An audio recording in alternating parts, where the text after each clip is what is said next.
The garden on the third moon of Calix was a place of serene, engineered beauty.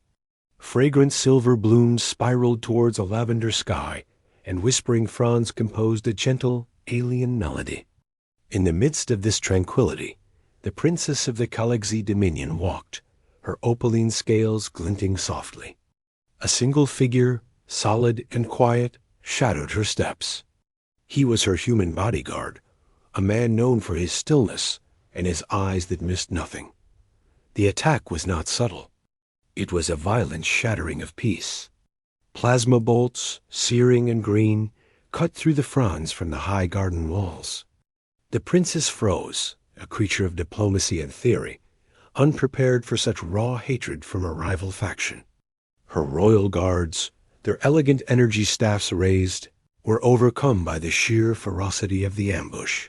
The human did not freeze. He moved, a study in efficient motion. He placed himself between the princess and the closest source of fire, his standard-issue kinetic rifle sounding a harsh, percussive counterpoint to the sizzling plasma. He pushed her towards the cover of a massive, crystalline tree. One bolt grazed his shoulder, searing fabric and flesh. He did not make a sound. He accounted for 3 attackers before the terminal shot was fired.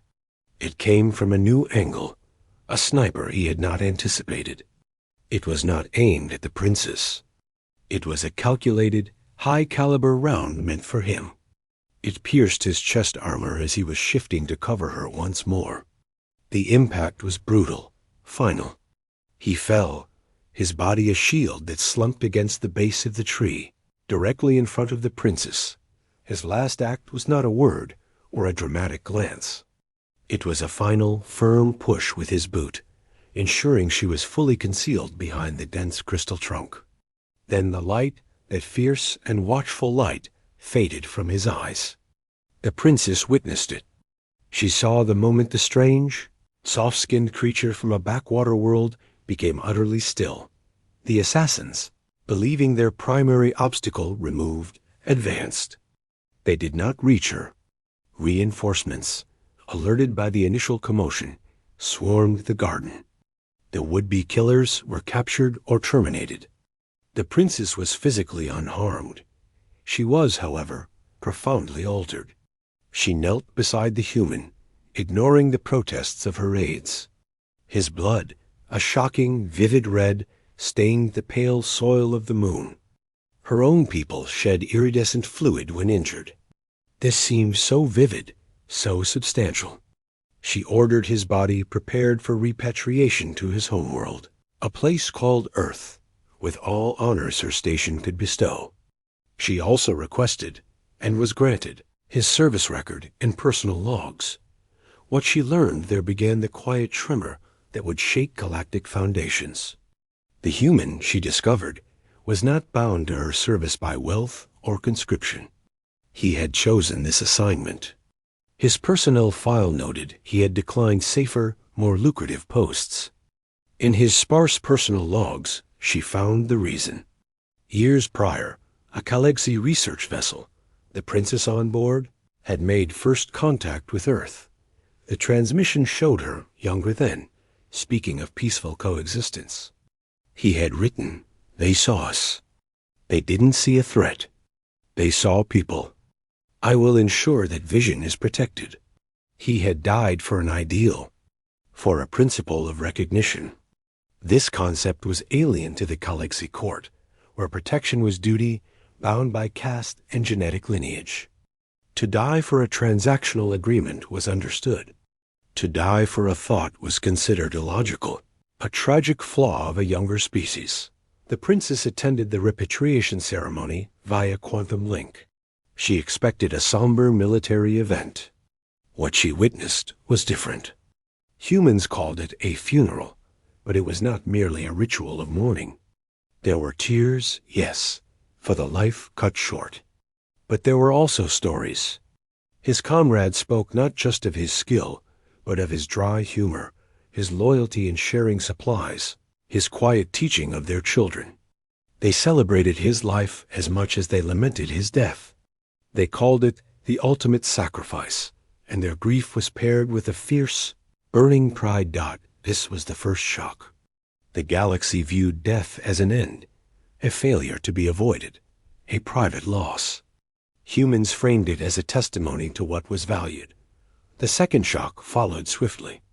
The human's family, a genetic parent, a sibling, were provided a substantial death benefit by the Dominion.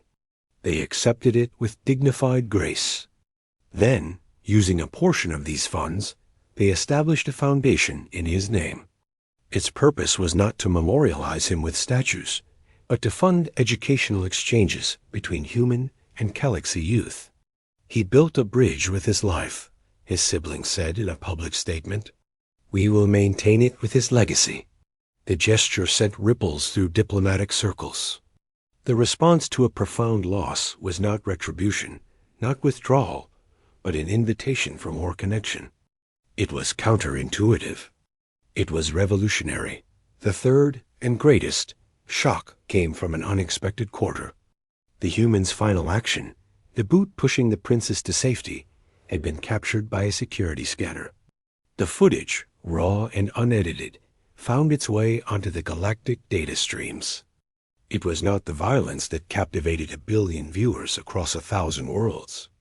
It was the chilling, deliberate calculation of it. He had known he was dying. He had known his body was failing. And he had used the last neuron firing, the last muscle contraction, not to cradle his wound, but to perfect the cover of his charge. The physiological data stream from his armor, later released with family permission, confirmed it. His final conscious command to his motor functions had been that push. Galactic biologists and philosophers debated feverishly. What kind of species prioritized the protection of another, outside their genetic line, above the instinct for self-preservation in the final microsecond of existence? The term hardwired altruism was coined. It was debated in academic halls, in military strategy sessions, in taverns on border worlds. The princess became the galaxy's leading voice on human nature. She addressed the Dominion Senate.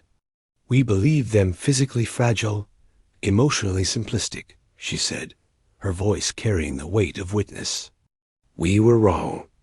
They possess a psychological architecture where concepts like honor, promise, and future can literally override the biological imperative for survival. They do not just feel loyalty. They are, in their final moment, made of it. Underestimating this is not just a mistake. It is an existential folly. The shockwaves solidified into a new political reality.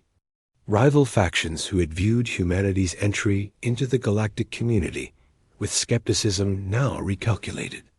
A species that produced such individuals was not to be trifled with. Their soldiers were not merely troops. They were potential walking, talking sacrificial shields whose commitment defied logic. Their civilians built bridges from grief. This made them unpredictable. This made them formidable. Alliances shifted. Earth's diplomatic status transformed overnight from developing associate species to sought-after strategic partner. The humans themselves seemed puzzled by the galactic awe. To them, the Bodyguard was a hero, yes, but his choice was understood within a framework of duty and camaraderie they took for granted. A year to the day after the garden attack, the princess stood on Earth in a quiet cemetery. Before her was a simple stone marker. She placed a single crystalline galaxy bloom upon it. She spoke not to the memory of the man, but to the truth he had revealed. You died to save one life, she murmured. But in doing so, you showed the galaxy the terrifying, beautiful strength of your kind. You did not just protect a princess. You altered the fate of your entire species. We are all in your debt. The wind, a gentle terrestrial breeze, rustled the leaves of an old oak tree. It was a sound unlike any in her gardens. It was the sound of a world that bred beings who could look at death, and in its very face, choose to fulfill a promise. The galaxy had learned a hard, unforgettable lesson. Humanity's power did not lie in the hardness of their skin or the reach of their ships. It lay in the unbreakable steel of their spirit, a force so potent it only revealed its true shape in the moment it was gone. And that changed everything.